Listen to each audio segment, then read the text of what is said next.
4장 1절부터 마지막 절까지 교독하겠습니다. 1절에 사울의 아들 이스보셋이 아브넬의 헤브론에서 죽었다 함을 듣고 손맥이 풀렸고 온 이스라엘이 놀라니라.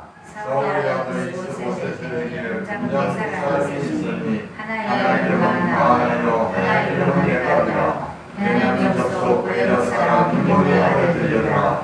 베롯도 베냐민 지파에 소속되었으니 일찍 베롯 사람들이 기타임으로 도망하여 오늘까지 거기 우거함이더라. 사울의 아들 레갑에게 축복받게 하나가 있으니 이름은 보셋이라. 전에 사울과 요나단의 죽은 소식이 이스라엘에서 오리되 그날 다섯 살이었느냐. 그 임무가 곧 급히 도망함으로 아이가 떨어져 그게 되었더라. 베롯 사람 림몬의 아들 레갑과 바하나가 행하여 볕이 쬐을 때쯤에 이스보셋의 집에 이르니 마침 저가 낮잠을 자는지라. 내가 보았고 형제 바하나가 이를 가지고 은퇴하고 집 가운데로 들어가서 그 배를 치르고 도망하였더라. 저희가 집에 들어가니 이스보셋이 침실에서 상위에 누웠는지라. 저를 쳐 죽이고 목을 베어 그 머리를 가지고 밤새도록 아라바 길로 행하여 에브론에 이르러 바위와 함께 이스보셋의 머리를 들이며 고아의 왕의 생명을 하라는 원수 사울의 아들 이스보셋의 머리가 여기 있나이다. 여호와께서 오늘 이 주되신 왕의 원수를 사울과 그 자손에게 갚았습니다. 다윗이 베롯 사람 림몬의 아들 레갑과 그 형제 바하나에게 대답하여 가로되 내 생명을 여러 환난 가운데서 건지신 여호와의 사심을 가리켜 맹세하노니 전에 사람이 내게 가기를 사울이 묻자 소식을 사람들로 생각했어도 내가 그를 잡아 시글락에서 죽여서 그것으로 그 집에 형을 삼았거든. 하물며 악인이 의인을 그 집 침상 위에서 죽인 것이겠느냐? 그런즉 내가 제 피 흘린 죄를 너희에게 갚아서 너희를 이 땅에서 없이 하지 아니하겠느냐 하고 소년을 명하고 저희를 죽이고 수죽을 베어 헤브론 호가에 넣어달고 이스보셋의 머리를 가져다가 헤브론에서 아브넬의 무덤에 장사하였더라. 아멘.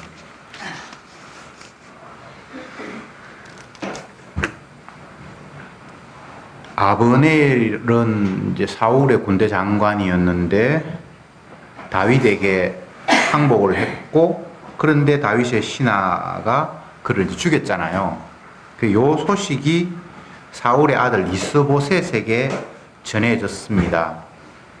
어쨌든 그 아브넬이 있을 때는 이스보셋이 약간 든든했습니다. 아버지를 지켰던 그 사람이 자기를 왕으로 세웠고 그가 꽤 힘 있는 사람이라는 것을 그는 잘 알았기 때문에 어쨌건 자기를 지켜줄 것이다라고 생각을 했는데 다윗에게 가버렸고 다윗의 신하에게 살해를 당했다라고 생각을 하니까 자기를 지켜주던 든든한 한 기둥 같은 존재가 사라졌다라는 그런 생각을 갖지 않을 수 없겠죠. 그래서 1절에 보면 그의 죽었다는 소식을 듣고 손맥이 풀렸다 이렇게 1절에서 기록하고 있습니다.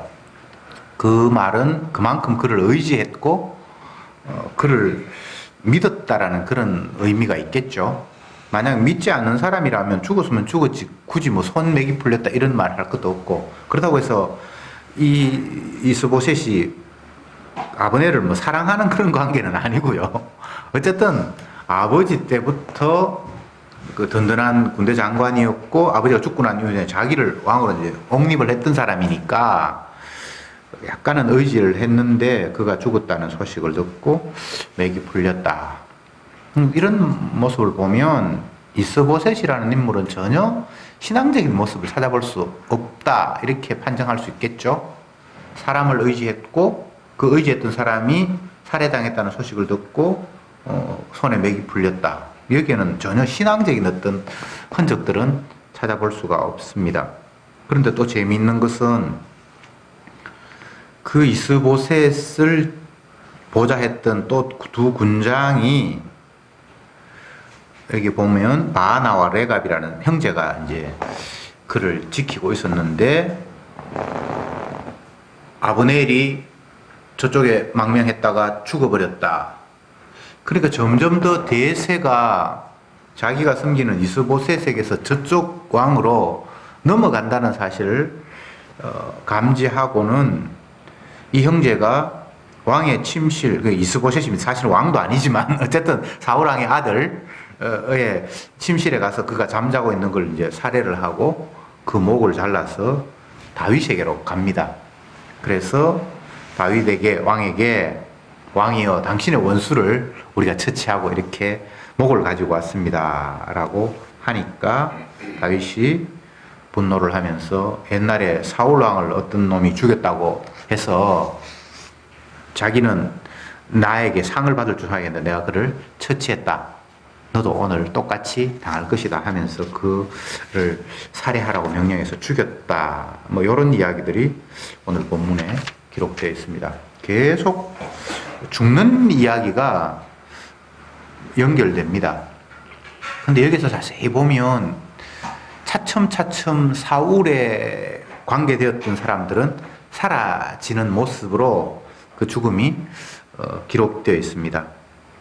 인간적으로 보면 죽는다는 게 뭐 큰 의미는 없어요. 왜냐하면 누구나 다 죽으니까. 근데 성경에서 어떤 사람의 죽음을 굳이 기록하고 서술해 놓았을 때에는 하나님의 의도하신 바가 있겠죠.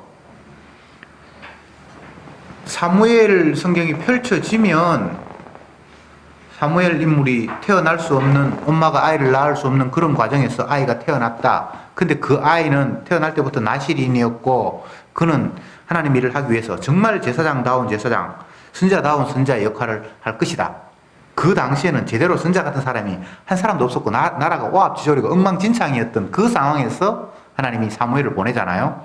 그리고 사무엘이 목적이 아니라 사무엘이 손을 대서 안수한 하나님이 택한 자 진정한 왕을 배태하기 위한 그런 인물로 사무엘은 필요했던 것이고 그 하나님의 뜻에 의해서 다윗이 진정한 왕으로 기름 부음을 받는데 그 초창기에는 다윗을 왕으로 세우기 전에 사람들이 왕을 필요로 해서 그들이 원하는 지도자를 먼저 왕으로 세웠습니다.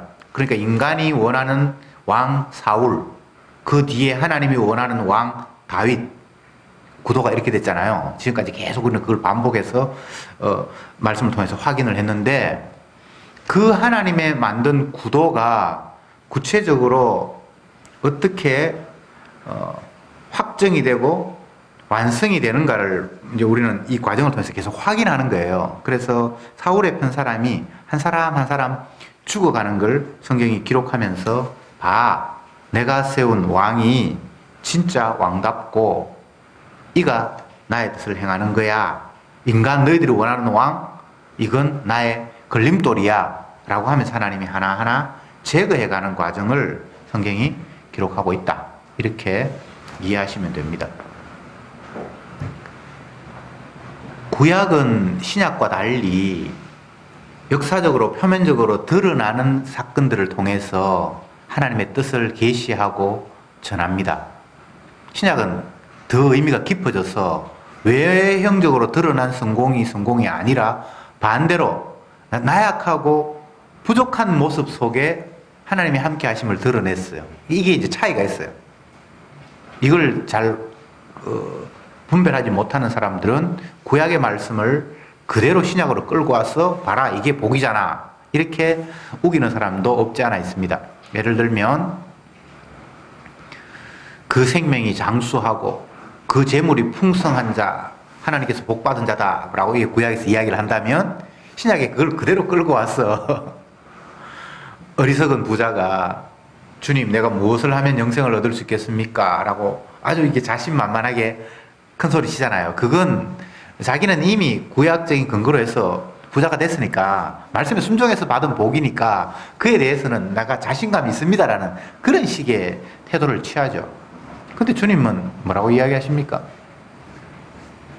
선한 분은 하나님 한 분밖에 없는데 라고 말함으로 말미암아 그의 사상 내가 선하고 하나님 앞에 칭찬을 받아서 이렇게 잘 산다라는 그 개념 자체를 완전히 묵사발 시켜버리죠. 본인 스스로는 구약의 성경 말씀 하나님 주신 계시를 근거로 해서 구약에 분명히 순종하면 복 받는다고 했고 재물도 건강도 다 하나님의 주신 복이라고 확실히 믿고서 자신 있게 나갔는데 하나님 한 분 외에는 선한 분 없다라고 얘기했을 때 너는 선한 자가 아니야. 너 복 받은 거 아니야. 라는 식의 판결을 내린 거잖아요.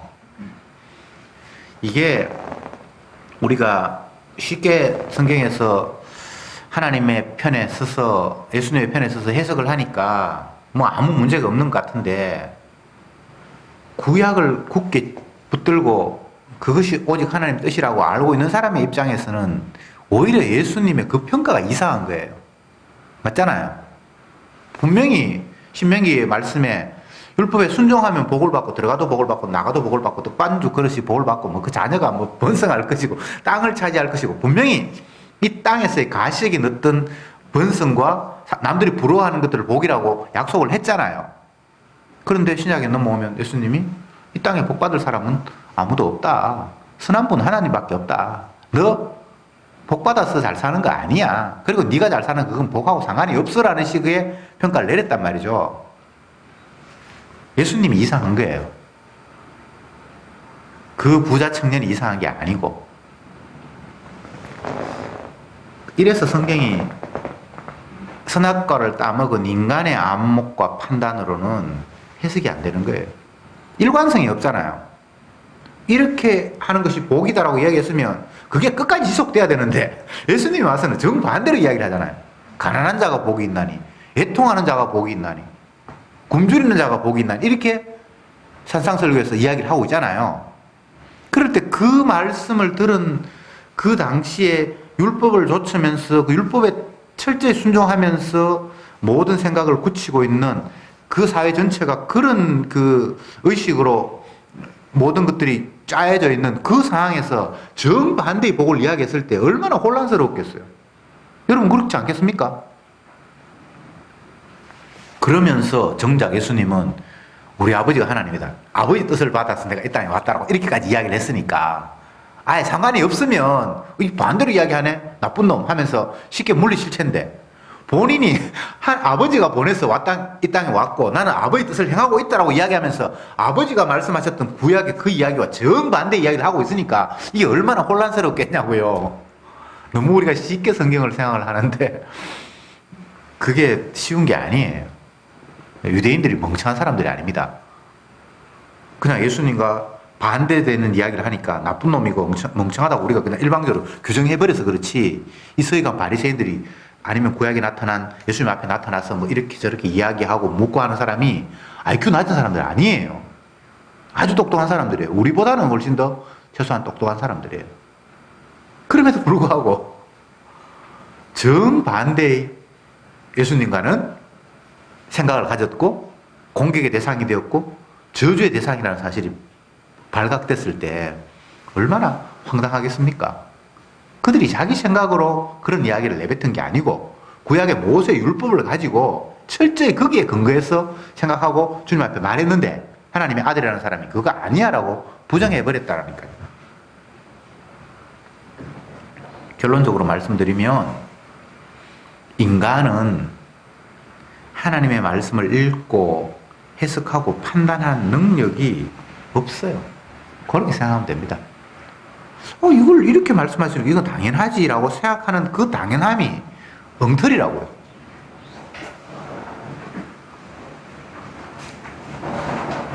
구약이 말라기까지인데 세례 요한이 등장하고 예수님이 등장하고부터 그들의 구약 이해가 얼마나 엉터리 없었던가가 막 밝혀지기 시작하잖아요.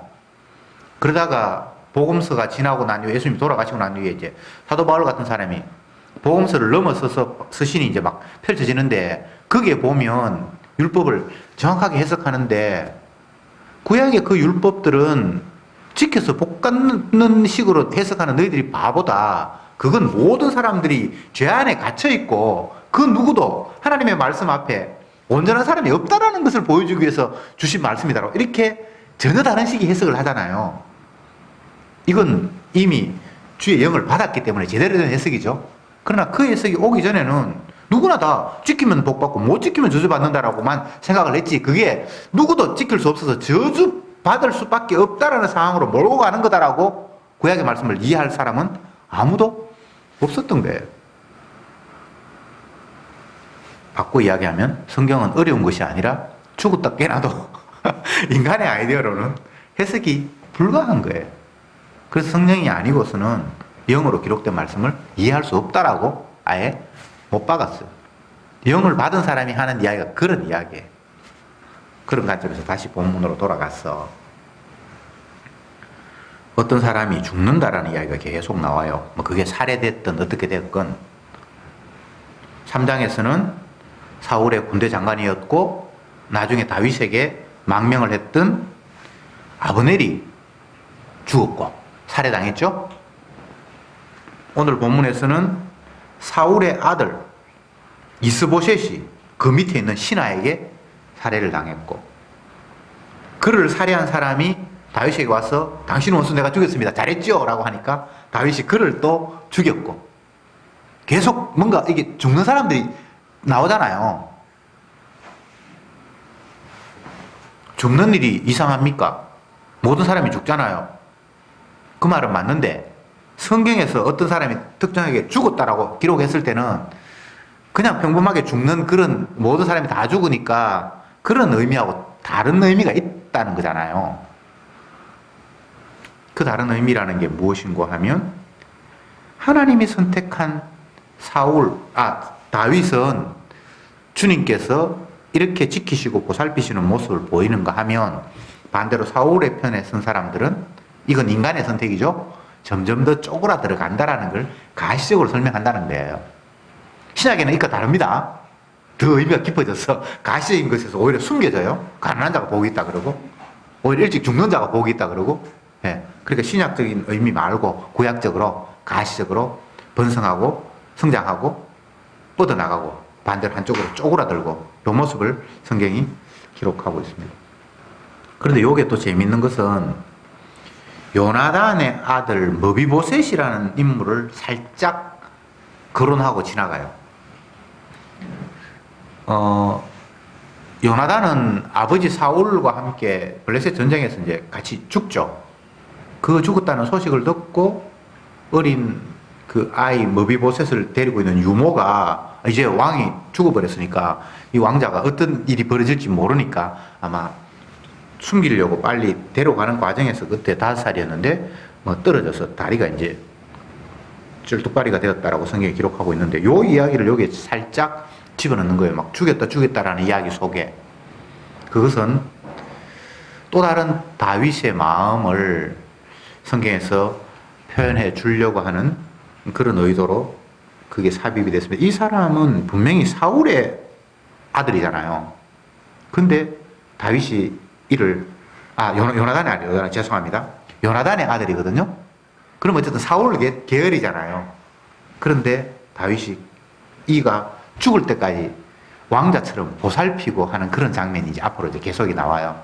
이건 왜 그런가 하면 요나단은 혈육적으로 보면 하나님이 원치 않는 인간 왕의 아들이죠. 그런데 그 요나단은 성령을 받아서 다윗의 편을 들어요. 그랬죠, 그죠? 네. 그래서 이 요나단이라는 인물은 사울의 사람이지만 사울의 사람이 아닌 걸로 성경에 나와요. 그리고 그 요나단과 다윗이 하나님 앞에 언약을 맺죠. 네 후손을 내가 끝까지 지킬 것이다.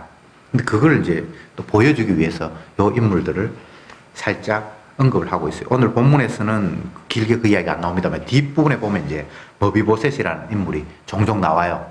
다윗이 얼마나 그를 아끼고 지키고 보살피는지가 성경에 기록되고 있습니다.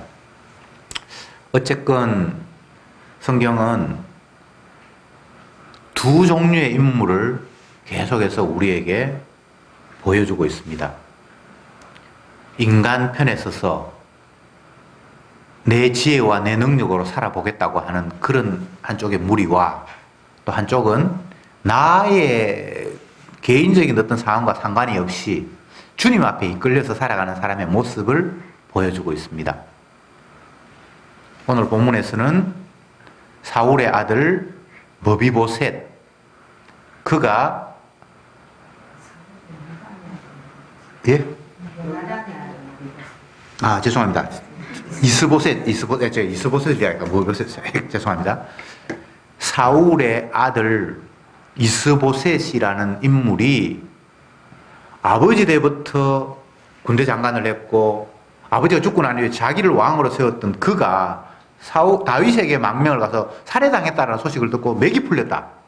이제 정말 더 이상 기댈 사람이 없다라는 이 이야기 속에 믿음 없는 모습, 철저히 인간을 의지했고 힘을 의지했고 그것을 의지했는데 그 힘이 무너짐으로 말미암아 불안에 떨고 있는 이스보셋의 모습, 그리고 이스보셋을 지키고 있던 또 두 형제 바나와 레갑이라는 인물이 나라의 정세를 살피니까 이제 더 이상 자기가 섬겼던 이스보셋을 따라갔다가는 자기 생명도 위태롭겠다라고 인간적인 계산, 정치적인 판단을 하고 그를 살해하고 그 목을 가지고 다윗에게 항복하면서 당신의 원수를 우리 형제가 처치했습니다라고 했던 이 두 형제의 모습, 전혀 신앙적인 모습이 아니죠.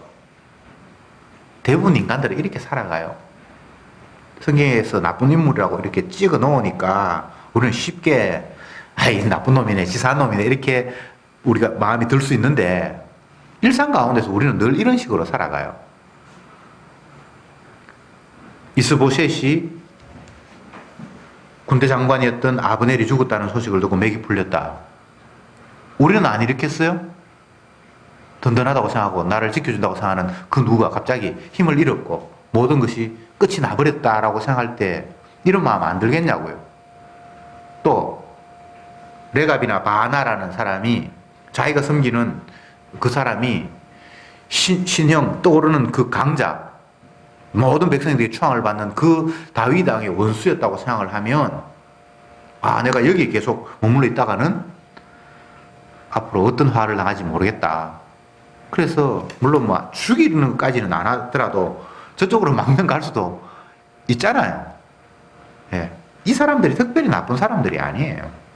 특별히 악한 생각을 갖거나 치사한 인간들이 아니에요. 모든 사람들의 삶이 이런 식으로 그냥 흘러가요. 분위기 살피고 내가 이쪽에 줄을 쓸까 저쪽에 줄을 쓸까. 우리가 뉴스만 틀면 늘 확인하는 거잖아요. 당이 쪼개졌다, 대표 쫓아내자, 매일 싸우고 하는 게 지금 현재 누가 더 권력이 있는가라는 쪽에서 이쪽에 붙었다가 저쪽에 붙었다가 하는 모습을 늘 확인하잖아요. 그게 그 사람들만의 모습이 아니고 즉 우리들의 모습이고 이 땅에 살아가는 모든 인간들의 모습이잖아요. 그런데 정작 이 세상을 주관하시고 다스리는 하나님이 인간들의 힘의 노름에 의해서 그냥 지켜만 보고 계시는 분입니까? 절대 그런 분은 아니거든요. 그리고 설사 이 땅에서 어떤 세력이, 어떤 인간이 힘을 가진다 할지라도 그것이 하나님의 진리는 아니에요. 예수님 당시에도 이런 모습이 많았죠. 예수님이 요 구약 요식으로 사무엘 상하의 버전으로 이야기를 한다면 헤롯 왕은 사울이잖아요. 사울. 인간들이 원하는 지도자잖아요.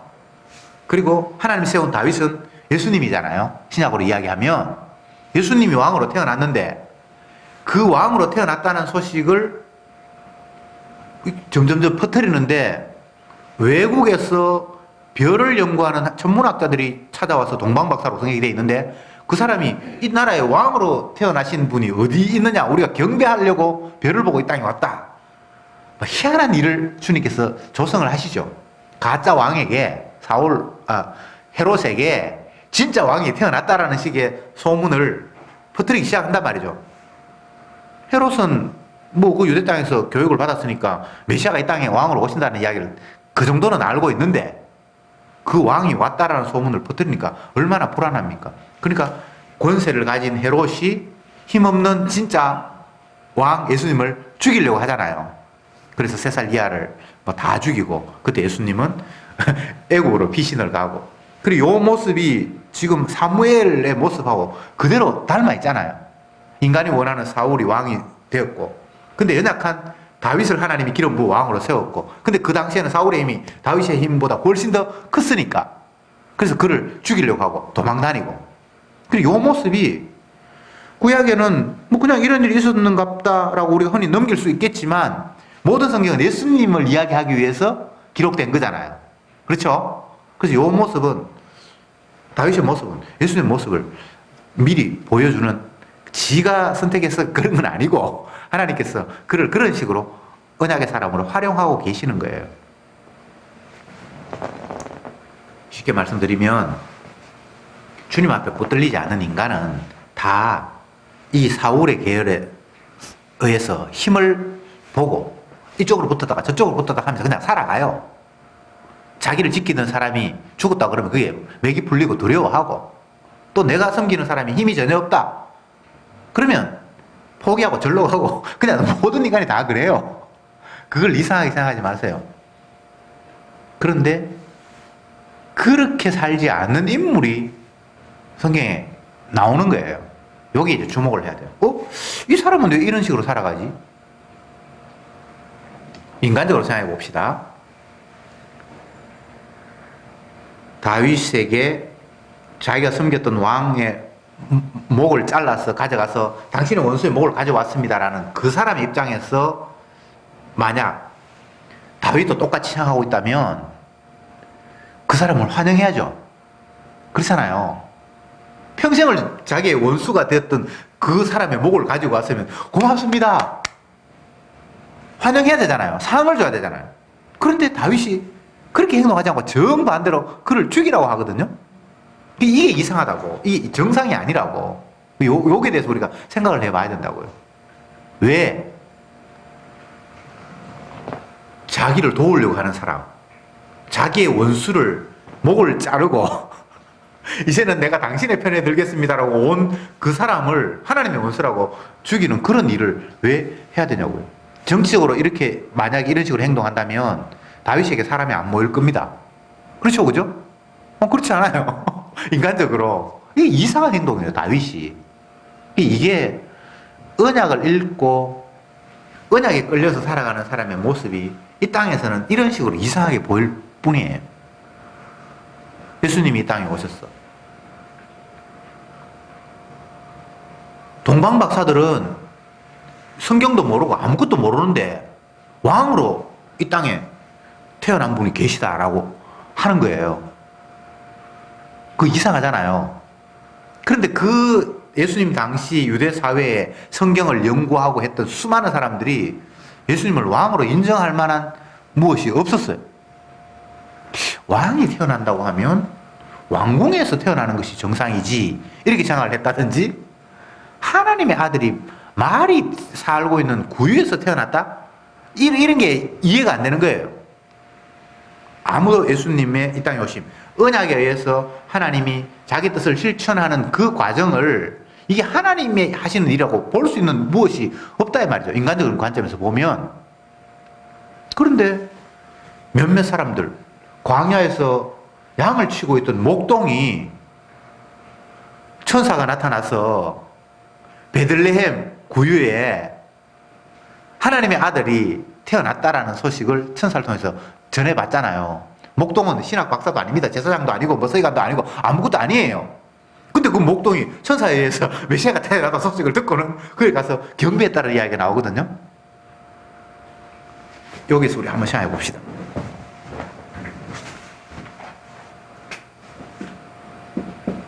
언약맨, 언약의 사람, 그리고 그냥 일반인.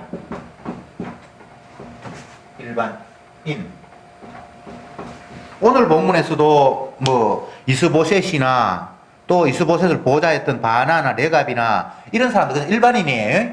힘을 따라서 힘 없어서 두려워하고 또 힘 있는 사람에게 붙기 위해서 자기 왕을 죽이고 절로 가져가고, 이게 일반인들, 이제 보통 사람들이 그렇게 살아가잖아요. 근데 오늘 본문에 나타난 이 사람 가운데에는 다윗만이 언약맨이잖아, 그죠? 자기 원수를 죽여서 내가 당신 편이 되겠다는 사람을 이 나쁜 놈 죽이니까 다윗이 이제 언약맨인데 이게 신약으로 넘어오면 언약에 따라서 예수님이 오셨고 동방박사가 있고 그리고 목자가 있고 이 사람들은 특이한 사람들입니다. 대다수가 아니에요. 동방박사는 이방인이에요. 다른 나라에서 왔으니까 하나님의 율법이고 뭐 메시아를 기다리고 그런 사람이 아닙니다. 근데 메시아가 왔다는 소식을 이 사람이 이 나라에 퍼뜨리고 있고 목자는 힘없는 아이예요. 제사장이나 뭐 그 당시 권력을 가진 사람이 아닌데 그냥 덜에서 양을 치고 있었는데 천사가 와서 메시아가 태어났다고 해서 경배하러 가는 겁니다. 이게 예외고 소수고 그래요. 그런데 이 당시 일반인들 바로 그 다음에 종교 지도자 이런 사람들은 예수님의 오심을 영접하거나 환영하거나 그런 사람도 아무도 없어요.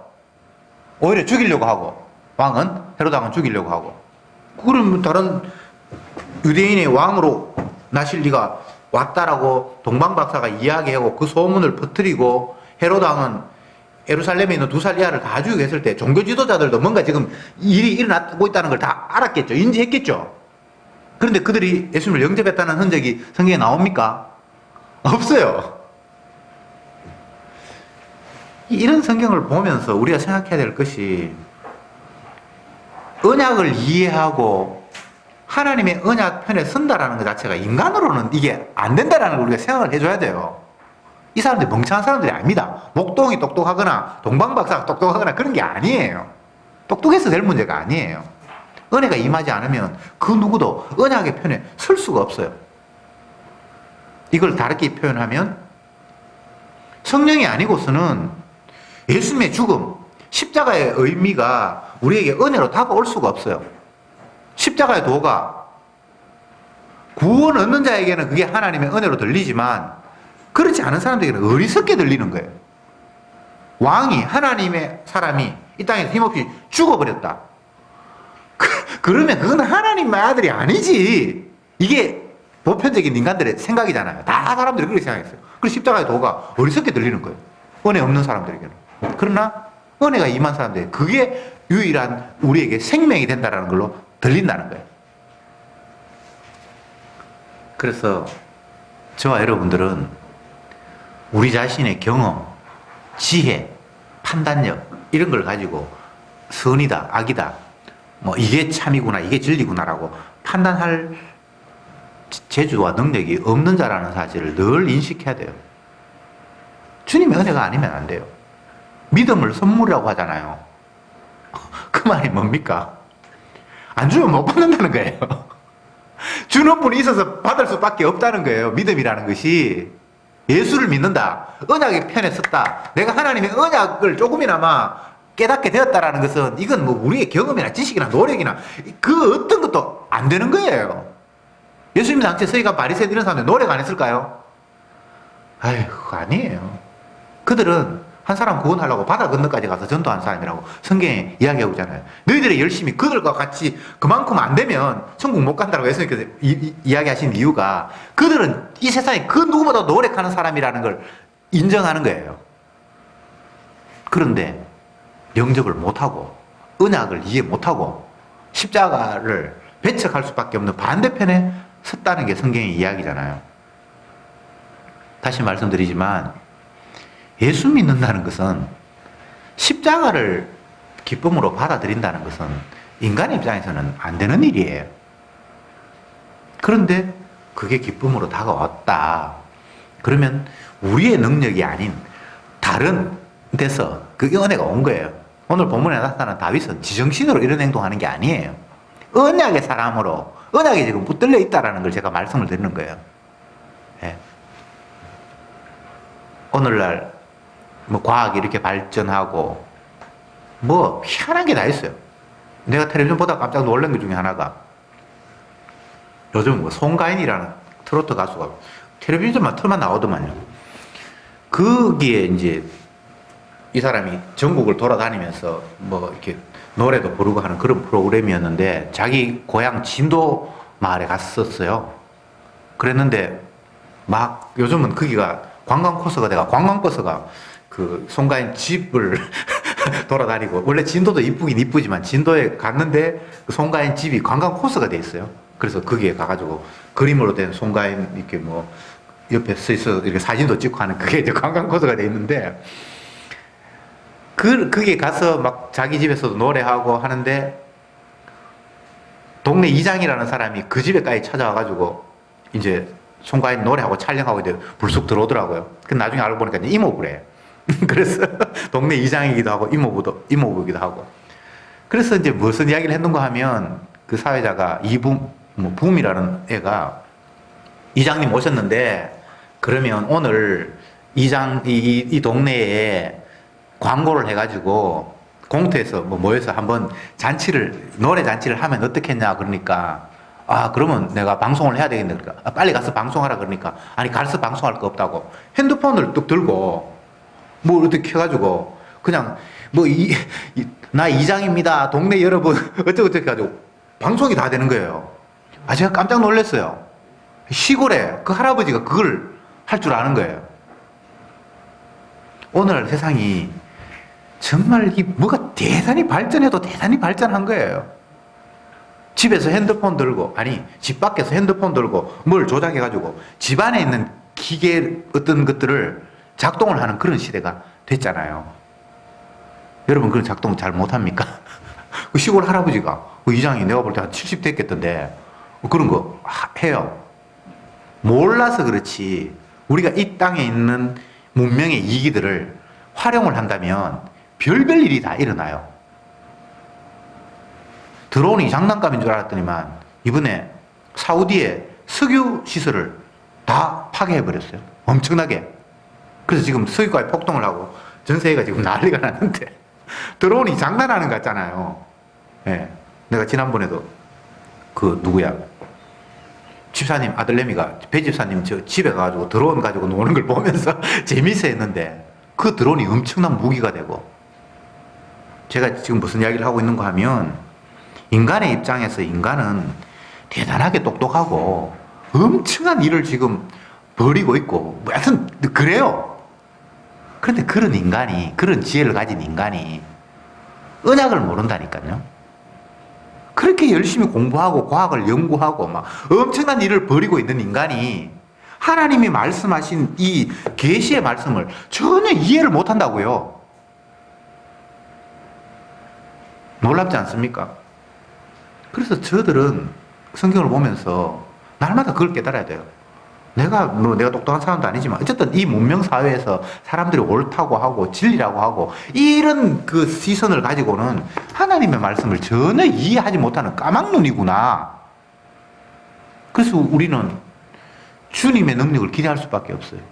주여, 이 어리석은 종을 이 어리석은 채로 두면 하나님을 배척하는 자리에 영원히 설 수밖에 없습니다. 불쌍히 여겨주옵소서. 주님이 지혜 주시지 않으면 당신의 말씀을 나는 이해할 수 없는 무능자입니다. 그렇게 접근할 수밖에 없어요. 물론 그렇게 한다고 해서 주님께서 지혜를 주시는 건 아니에요. 내가 이 정도 능력이 되는데 남들이 깨닫는 거 나도 못 깨달을까? 절대 이런 마음 갖지 마세요. 남들 깨닫는다고 깨닫는 것도 아니고요. 누가 하나님의 음성을 들었다고 해서 그 자리에 있어도 못 듣는 거예요. 성경에 그렇게 돼 있잖아요.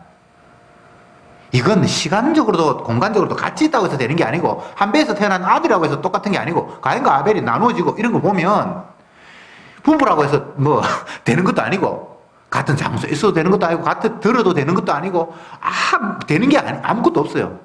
예수님이 이 땅에 오셨을 때 유대 땅 베들레헴에 태어났는데 동방 박사는 영접하러 오고 들의 목자는 천사가 알아서 영접을 하는데 그 당시 사람들 아무도 영접 안 해요. 말구유에서 무슨 선한 것이 태어나겠냐? 이게 상식이잖아요. 결론으로 말씀드립니다.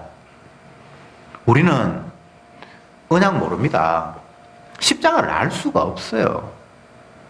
그런데 만약 그 십자가가 은혜로 다가온다면 그건 주님의 사랑이에요. 선물이에요. 성령이 임한 거예요. 그래서 우리가 늘 세상을 보고 하나님 말씀을 볼 때에 언약을 알았다, 십자가를 알았다, 그래서 이건 내 지식이 되었다라고 붙들 수 있는 게 아니에요. 세상 지식은 한번 들어오면 아 이거 내가 알아라고 되지만 십자가에는 그게 아니에요.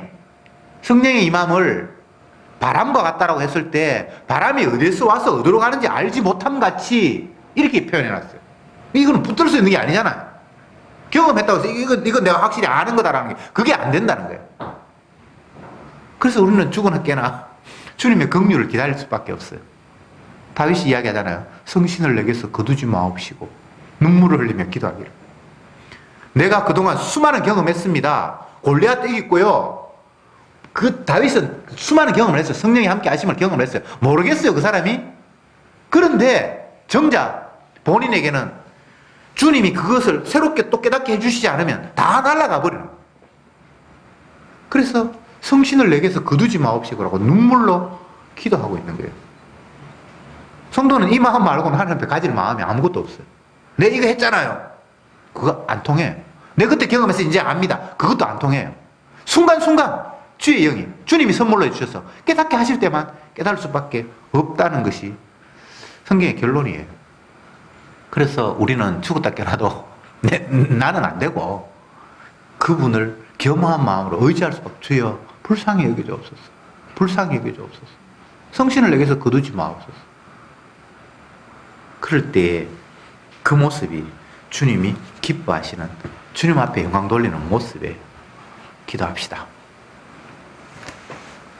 주님, 성경을 펼칠 때마다 왜 이 사람은 이런 식으로 행동하는데 또 다른 사람은 전혀 다르게 행동할까 의심이 들지 않을 수 없습니다. 그리고 주님 앞에 심판의 대상인 자들의 결정과 삶이 오늘날 우리가 판단하고 결정하는 모습과 너무나 흡사하다는 사실을 인정하지 않을 수 없습니다. 언약의 편에 서서 행동하는 그들의 모습이 너무나 비현실적인 것 같고 우리는 그 상황에서 절대 그런 식의 선택을 할 수 없다는 사실을 날마다 확인할 수밖에 없습니다. 저들은 죄인입니다. 그러기에 주님의 언약을 깨닫고 주님의 편에 선다는 것은 더더욱 불가능한 일입니다. 날마다 주님의 긍휼을, 주님의 주시는 선물을 바랄 수밖에 없습니다. 주가 깨닫게 하실 때만 깨달을 수 있다는 이 진리 앞에 날마다 겸손하게 하시고 오로지 주님만 바라볼 수 있는 은혜로 저들을 이끌어가 주옵소서. 예수님의 이름으로 기도드립니다. 아멘.